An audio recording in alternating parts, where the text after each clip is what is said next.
Kasus penipuan online dilakukan dengan motif sang korban diajak kerjasama investasi untuk membesarkan usaha penjualan online. Para mahasiswa pun diminta meminjam uang ke peminjaman online sebagai modal investasi.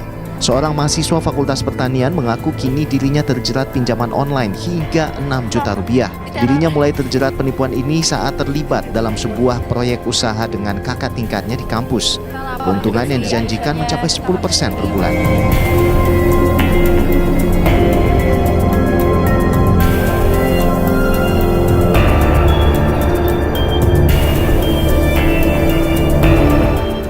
Assalamualaikum warahmatullahi wabarakatuh. Salam sejahtera untuk kita semua. Apa kabar para mahasiswa? Baru-baru ini kita mendengar ada berita yang kurang menggembirakan ya terkait dengan mahasiswa, di mana banyak mahasiswa dalam satu universitas yang terjerat pinjaman online atau pinjol. Nah, ini mahasiswanya tidak bisa membayarkan pinjaman yang dilakukan dari pinjaman online ataupun fintech. Nah, yang agak juga mengkhawatirkan adalah banyak mahasiswa yang melakukan pinjaman online itu uangnya digunakan untuk berinvestasi. Nah, ini juga sangat beresiko memang. Nah, sebelum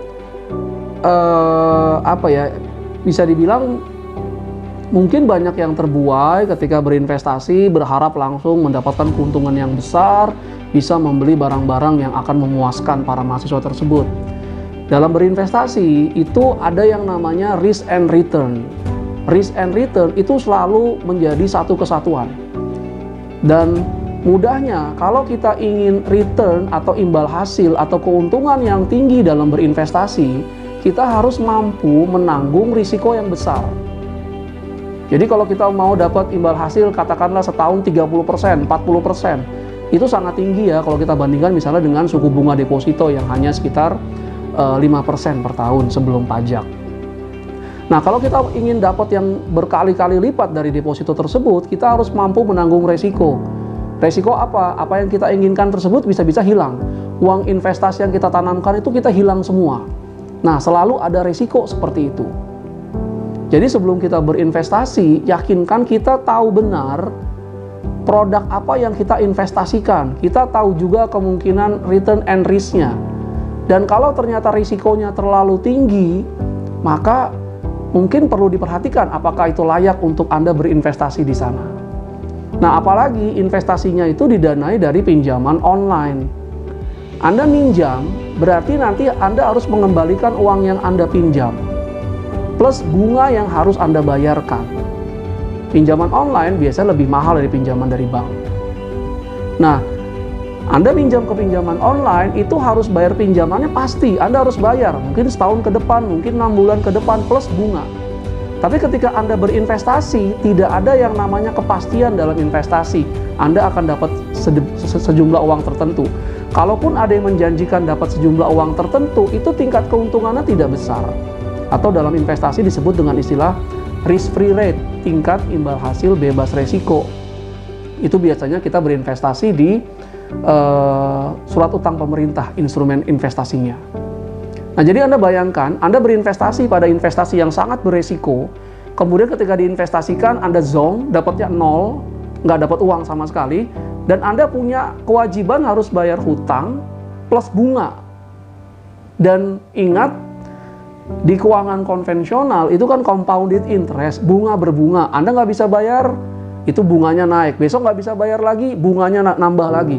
Jadi total utang Anda akhirnya itu karena Anda nggak bisa bayar, itu menjadi jauh lebih besar daripada saat Anda meminjamnya.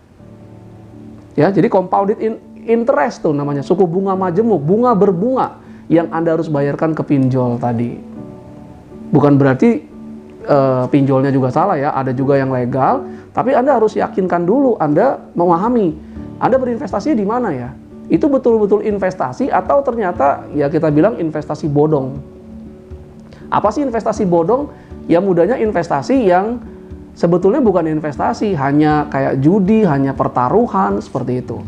Kalau namanya investasi, salah satunya misalnya adalah Anda punya uang, kemudian Anda berinvestasi di reksadana. Anda beli reksadana dari perusahaan sekuritas yang sudah terdaftar di OJK misalnya. That's investasi. Anda bisa tahu, bisa lihat di saham itu Anda bisa menghitung berbagai expected risk, expected return ya bahasa investasinya. Makanya sebelum Anda berinvestasi, Anda harus memiliki pemahaman yang baik tentang investasi. Nah, itu ya. Jadi kesimpulannya untuk berinvestasi, satu, Anda harus tahu ilmu investasinya dulu, belajarlah. Banyak buku-buku investasi yang bisa Anda pelajari. Ya. Kedua, Anda harus tahu ketika ada yang menawarkan ke Anda returnnya tinggi, itu resikonya juga tinggi. Dan kalau resiko tinggi itu Anda berharap pasti bisa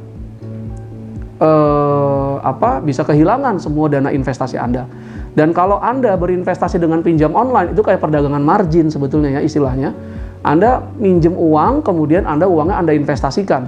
Itu resikonya lebih daripada yang Anda punya modal sendiri, Anda punya uang sendiri, kemudian Anda investasikan. Karena kalau Anda pakai modal sendiri, pakai uang sendiri, Anda investasikan, itu hilang semua investasinya, Anda hanya kehilangan kekayaan Anda. Tapi kalau Anda minjam, kemudian diinvestasikan, investasi hasilnya nol, hilang semua, masih ditambah Anda harus membayar utang ke pinjol plus bunga yang tadi namanya bunga majemuk, bunga berbunga. Kalau Anda nggak bayar terus, itu bisa utangnya menjadi jauh lebih tinggi dan nanti bisa merugikan ke depannya.